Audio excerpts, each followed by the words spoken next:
Welcome to the Female Founder Friday podcast, a collection of inspiring conversations with the most interesting female entrepreneurs and small business owners. I'm your host, Lindsay White, and together with my incredible guests, we'll explore the struggles of being a female entrepreneur, the most important lessons, and the future of women leaders in business. And I'm really passionate about helping female entrepreneurs become the calm, confident leader their team and their business really need. And that's why I created my VIP leadership coaching program. This 3-month program is specifically designed to help high-performing women uncover their authentic leadership brand and style so they can lead more effectively in every aspect of their life and their business. So if you're ready to transform your leadership, connect with me today at highvoltageleadership.ca to learn more. My guest on this week's episode is someone I admire greatly and have been so lucky to learn from over the years, the incredible Pat Schneider. Pat is a guru of organizational design and management consulting and is a sought-after expert. She's worked with companies from around the world, across an incredible variety of sectors, and on a range of projects in her amazing 30-year career. But it's truly her special expertise in resolving complex people, process, and practice issues, establishing and supporting transformation projects, and creating innovative organizational design solutions that makes her such an in-demand consultant. It's Pat's belief that employees and leaders have all the answers, and her job as the consultant is to unlock their ability to find the very best solutions. There's so much richness in this conversation, and I know you're going to love listening to this chat today. Awesome. Okay, I have a really cool guest here with me today. I have Pat Schneider, and I can honestly say that, I've worked with Pat over the years, and I've learned so much. She's just been an incredible teacher and mentor, and I've been really honored to be able to spend time with her in my career. And I'm super honored that she's here today to be a guest on the Female Founder Friday podcast. Pat, welcome, and thank you for being a part of the show. Great. Yeah. Pat, you've had the most incredible career, and that is a big part of why I wanted you to be a guest, because you have worked with global clients. You've worked in the for-profit and the nonprofit, and you've worked with government organizations and agencies. You've had an incredible journey. I would love for you to, sort of tell us about that. Great. Well, I will say that I am struggling with whether or not I will retire. So from this incredible career, and because it was incredible, because I had all the privilege of meeting and working with all these organizations, sometimes with great effect and sometimes with no effect at all. I struggle with retirement. So I'm just waiting for my phone to stop ringing, and I'm going to assume that that's retirement. I love that. I love that. So just I can start my journey when I arrived in Calgary. I arrived in Calgary in 1981, just as they announced the infamous NEP program. And I arrived from having spent 4 years working internationally in the South Pacific in economic development. And I thought it would be easy for me to find a job, and in fact, it was not. I did eventually find a job where I became a union. Well, I was in HR, and my role was to do arbitrations, to work on arbitrations that came about as a result of concerns about adherence to collective agreements. And I was terrible at it, absolutely terrible at it. And I'd get into these rooms where you'd have to negotiate settlements. And this is in the 80s, and you could smoke. And the union representatives would, fill up the room with smoke so that it starved your brain and that you sort of almost agree to anything. And I didn't have any tools. I didn't have any wisdom. I didn't have really any experience to be able to deal with these oftentimes either really straightforward, it should have had a simple solution, or very complex issues. And I kept on thinking at that time, why don't organizations train leaders to lead in a way that avoids these horrible arbitration situations, which inevitably no side wins? There's never any winners. It just perpetuates a system that doesn't lead to trust, certainly doesn't lead to employee engagement. So I went to my employer at the time and I said, I think we should do leadership training. I called it supervisory training. Right. And they said, oh yeah, that's probably a good idea. Why don't you do that? And so then I researched and I developed a supervisory training program. And that was the most fulfilling work that I had done in my career to date. And the most accountable. Because if you're standing up in front of a group of people and saying, this is how you deliver feedback, this is how you coach, this is how you effectively resolve conflict, this is how you solve problems in a logical, linear manner that's transparent to everybody. Once you do that, you hold yourself accountable. So I did that work and I realized I was much better at facilitating leadership development training than I ever was going to be at managing Right. a collective agreement and being in human resources. Yeah, I love it. So because they didn't have any more room for me to grow in that organization with respect to leadership development, I was headhunted by a consulting company. And I was able then to go and do leadership development design work and leadership development training with a national consulting company. Wow. So that was my start in Canada.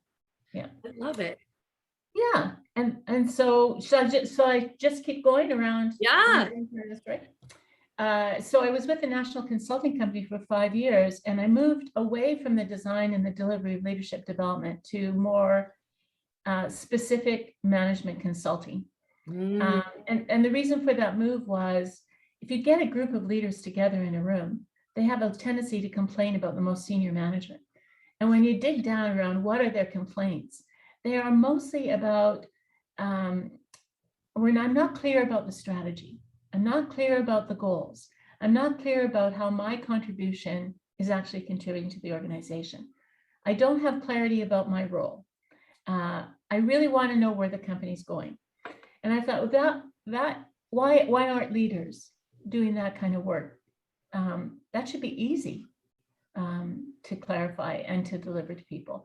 And so I started to work in the area of strategy development. And mostly the strategy development was just getting clear about specific goals and progress on the way to those goals. And then, because you're working in the arena of strategy, then you have to say, okay, how do we actually implement strategy? Right. And that requires organizational design, which I describe organization design as having the right talent that you need identified, then recruiting for and onboarding the right talent who has the skills and experience that you need, and then providing them with a leadership structure that will allow them to be successful. It's beautiful. And so I started to do that work, and I got fired by the national company after 5 years, and an equity position. They suggested that we should have a parting of the ways because of a disagreement about how to work with a client. And that was devastating to me. I'm sure. But happily, the client that we had the disagreement over phoned me and said, would you like to set up your own consulting company? We'll give you an office. We'll give you, at this point, a fax machine. Yes. We'll support you to become the consultant that we think you can be. Wow. Yeah, so that was great. So I was actually supported by a client to start my own company. That's remarkable. I know it was. It was a really great client. It was an oil and gas company, and happily Calgary in the 80s and the 90s, and even today probably, they know how to use consultants. And if you're really good at what you do, then they provide you with lots of opportunities to add value. Yeah. So I started my own company. At that time, it was called Macro Consulting. And I was an N of 1 at that point. And I think that worked for maybe 3 years. And then the project started getting too big for me to handle. And I formed a company called Converge Consulting. Yes. With 3 other people. That company still exists today. I love it. And is a very good consulting company. This is a an ad for consulting companies in Calgary, then they are a very big company. And I was with that company for about 7 years, and based out of Calgary, but doing work globally. Yeah. And then I decided that the future was going to be digital. And so maybe a bit ahead of my time, I left Converge Consulting and I formed a new company called Emerge Learning. And that company's focus was intended to be e-learning. Right. So I was going from being a management consultant to going back to becoming a designer and a deliverer of a digital product, e-learning. But we were ahead of our time. Nobody wanted an e-learning product in the early 2000s. Learning management systems were just nascent. Yeah. Really in your infancy at that point. They were It pretty was. clunky back then. Yeah, it really was. So in order to make that company profitable, we needed a cash flow, and that cash flow came from management consulting. Right. So we started off with a vision for becoming an e-learning company, and we ended up becoming a full service management company with an e-learning arm. And Emerge Learning grew. We had an office in London, England. Wow. And an office in Calgary. I think we were 12 full-time employees, and we were about 22 part-time contract consultants. Yeah. So I think we were an intermediate company. Yeah. That could provide a full service offering, which was great, and a delightful and exciting and very talented group of people. I can only imagine. Yeah. And in 2014, my mom became quite ill with cancer. I was, I don't know, 60 maybe. And I don't know if anyways, that age is irrelevant, isn't it? Glamour. And Yes. so I retired. So from that company, I sold my partnership in that company so that I could look after my mom. Yeah. And then in 2016, after she had passed away, I was sitting at my kitchen table in Victoria, and a client phoned me and said, would you consider doing a project with me? She ran at that time a petrochemical company with 27 manufacturing plants global. Wow. And she wanted to do a complete restructuring of that manufacturing organization. And it would probably take a year or 18 months to be able to do all of that work. And so I said, yes, I would be interested in that. That would be one project. But that was in 2016, and here we are, 2021. I'm talking to you, and I'm still taking the phone calls. Yeah. Well, I mean, I was so lucky to spend time with you, and I've experienced your expertise. So it's not surprising to me that you continue to have the phone ring. And I know, I mean, this was like, 4 or 5 years ago. And I remember I'm trying to retire. I'm going to retire. I'm trying to retire. I'm going to retire. And the phone just keeps, and it's all these beautiful projects that just keep coming to you, Pat. And it really is a testament to the work that you do and the clarity that you bring to organizations. And I've been a part of that. I've been, a piece of helping with that process. And it's, it's something that I learned from you that I do with my clients today, which is, you've passed your knowledge on to me, which is so super cool. So then your other question was, what mistakes did I make? Yeah. Like where missteps, mistakes is a harsh word, but where have you messed up? And what have you learned from it, Pat? Well, I was thinking about this because I think it's a really great question.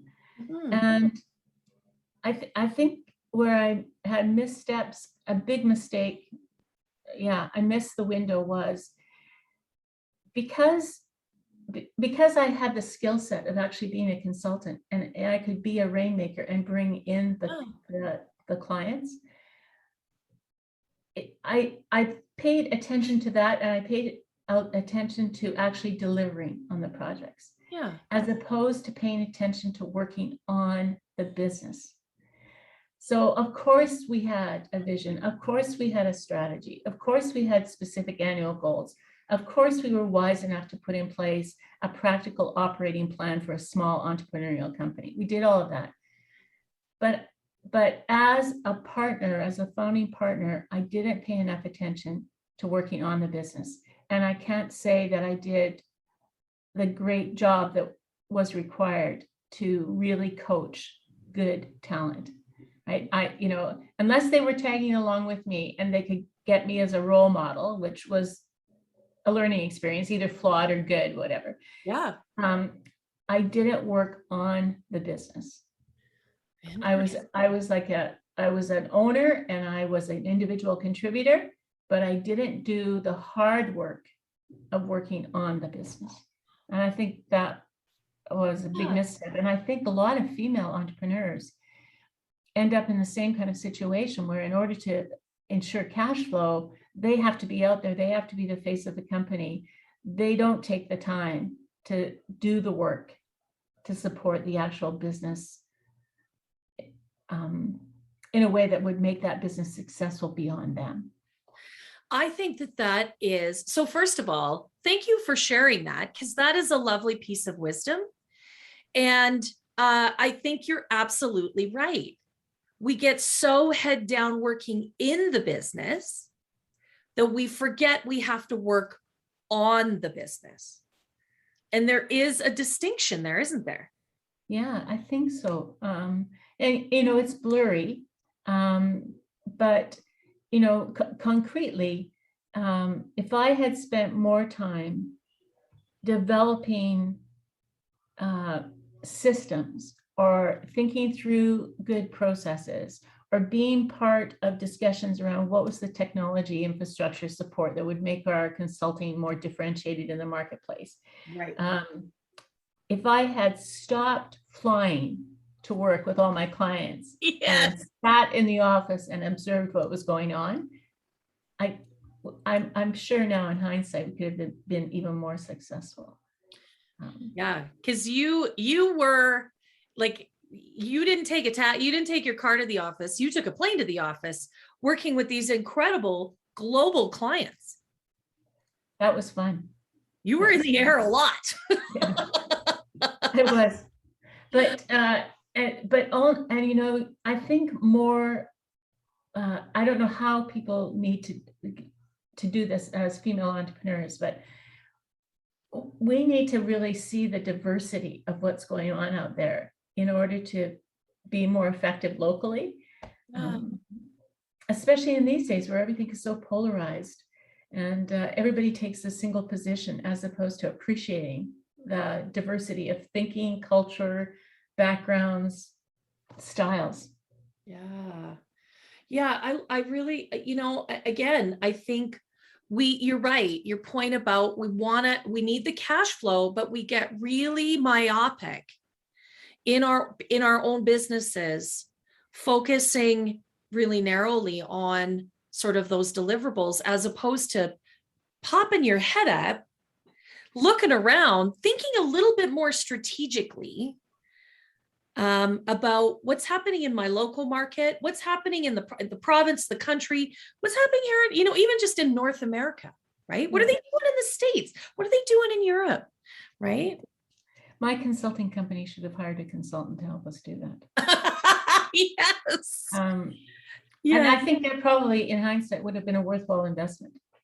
If we had someone come in and facilitate us maybe thinking more specifically about that, or doing an assessment and providing us with evidence that would be a charge to us, or a kick in the pants that maybe we needed to focus more on the business. Well, yeah, I mean, whether it stimulated great conversation or great controversy, either way, it would perhaps have been the genesis for some innovation or at least discussion. So I love that. I think that's such a valuable thing to offer to female entrepreneurs, because I do see that. And that's that really is what I preach, is that you do have to get out of your business and you have to operate and step into a CEO style role so that you can really think about, what does growth look like here?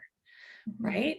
We weren't that big, but and even if you're really small, I think you need to eddy out of the delivery of your product or service and really look at what's happening internally and pay attention to that. Yeah, I love that. What a great lesson to offer to everyone that is listening, because I think that is super, especially after this last 18 months where we've been in survival mode with our businesses and our personal lives, right? It is time now to take that broader view, get that 50,000 foot perspective, and get a consultant to help you take that objective look. It's hard to be objective about your own business, I think. Yeah, I think so. I don't know if you need a consultant, but you do need to figure out what is it that you could be doing, even in your really limited amount of time, especially if you're stretched between your family and your clients, right? To focus and to ask the hard questions around what are we doing that's productive and what are we doing that's not productive at all. And now we got into these habits, and the furrows are so deep. No, I love that. That's fantastic. And you kind of alluded to this a little bit and throughout the conversation, but I'm actually really curious about your answer and how do you lead, or what is your sort of leadership philosophy? Because you've been a leader, you've seen a lot of leaders. What do you think leadership really means, Pat?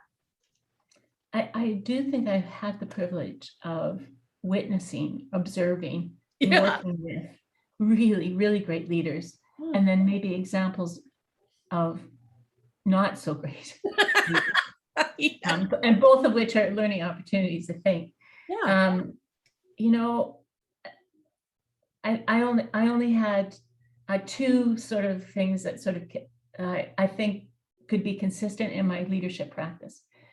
The first was, I really believe that leaders need to step in to interrupt what's going on to make it better.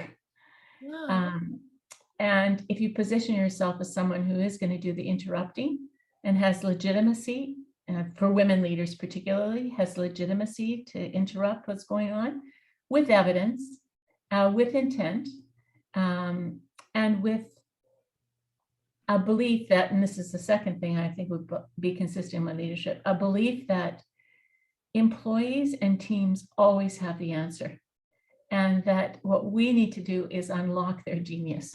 Like I so fundamentally believe that to my core, that I long for being in the presence of a team with a big, big problem, because I know they will have the answer. And my role is just to facilitate, either as a leader or as a consultant, is to facilitate helping them identify not only a shared understanding of the problem is and the implications of that, but their possible options for solutions. And that for me has, I could tell you 100%, if I had to have it engraved on my tombstone, it would be, unlock the genius of a group. They always have the answer. That is honestly, that not only is that beautiful, but that's incredibly profound. And I've seen you work. So I know that you really bring that to life with it. Like, you give the group permission, you give them power and energy to bring those solutions. Because sometimes I think in organizations, people feel like they don't have the permission to have that brilliant idea. Does that make sense when I say that? Yeah. And often it doesn't have to be brilliant, but there will be a solution. It might be practical, it might be simple and straightforward, it might be it might even be flawed in its implementation. but they will have the answers. So let's just interrupt what's going on and let's find a way to make it better. That would be, I love that. Interrupt what's going on. And what I also heard in that is that you have to be an effective listener. Yeah, I think, for sure. That's that supervisory program that I designed and implemented in 1984, let's say. It was fundamental basics, how to give feedback, how to resolve conflict remember, win-win. This is before authenticity and before radical honesty and so on. So all of those fundamental basic human skills, which we now, I think, call emotional intelligence, and the attendant skill sets. I think all those are critical. And because I started my career teaching those skills, 35 years later, I'm still accountable for leading in a way that reflects those skills. You cannot teach what you can't do. And so I think all of those fundamental skills are absolutely critical. And I know that they get dressed up and they get recycled and by geniuses. Like, I think Brene Brown, is that the all of those mostly wonderful females who have written all these great books about authentic leadership practices and so on. I fundamentally agree with all of that, but for me, it's all down to those basics. Yeah, you know what? You're right. When it boils down, it really is about getting sort of 4 or 5 things right all the time. Yeah. And I think great leaders are consistent. Like you should be able to predict your leader. Yes. Right? In a positive way, right? Yeah. But if their behavior is consistent and you could predict how they're going to react, then you're sort of unleashed to be able to say, oh, I'm going to take this risk. I'm going to, manage this client this way. I'm going to apply this situation because I know I'm going to be backed up, or I know that I'm going to be, surprised, or you can predict what the leader's going to do. So, okay, let me ask you this question. What are pitfalls, from a female entrepreneur perspective, because that's really who listens to this podcast. What are maybe some pitfalls that female entrepreneurs need to think about or be aware of as they grow their teams and their business? Pat, do you think?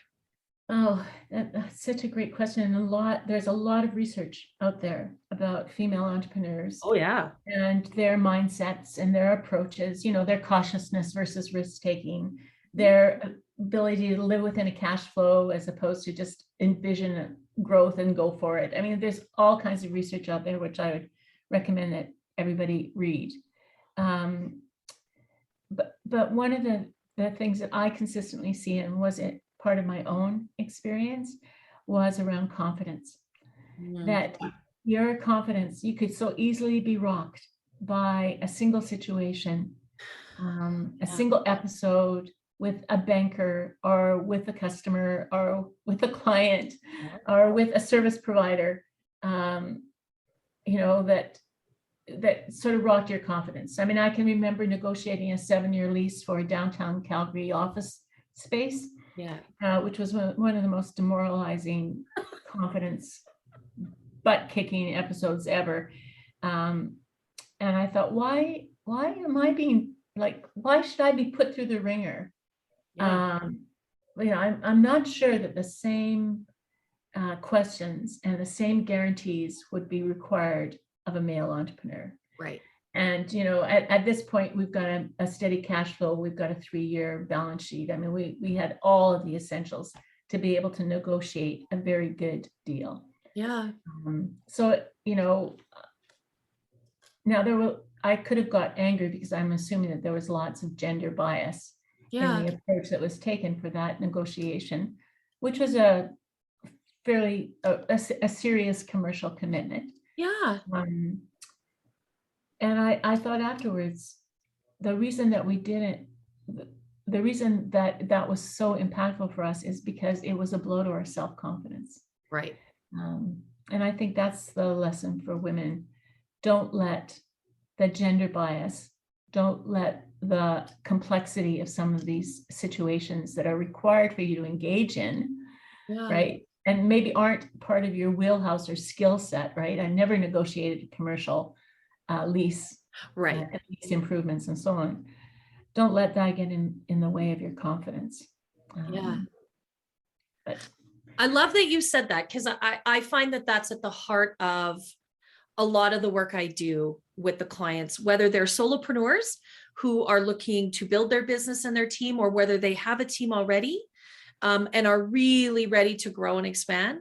There is a confidence piece that has to be really solid and firm first for the rest of their business to flourish. And it really does start with them as the sort of heart and soul and the genesis of their business. So I totally see that, Pat. That's such a great point. don't let them get you down. No. And it's very subtle. Nobody is doing it intentionally or purposefully, but it's just something that we continue to experience. Yes, it's 2021. But I talk to female entrepreneurs who, when I have the opportunity, and they all are expressing the exact same challenges that we went through decades ago. Yes. I'm not sure there has been that much progress. No, it's still a hustle. It's still a battle. You still got to grind it out every day, but you've got to take care of yourself, and you have to maintain that belief in your own ability. And that, I think, then everything stems from that. So a beautifully made point, Pat. Thank you so much. It has been an absolute pleasure to have this conversation with you today. Thank you. So many wonderful pieces that you've offered to everyone that listens to the show. Thank you again for your valuable time. I'm so grateful that you were a guest today. Thanks. And best wishes for you and your career. And I'm sure it's going to be brilliant as well. And call upon me if you need me. Thank you so much. That means the world to me, because I really value what you do. And I think you're amazing at it. So thank you very much for that. Thanks, Lindsay.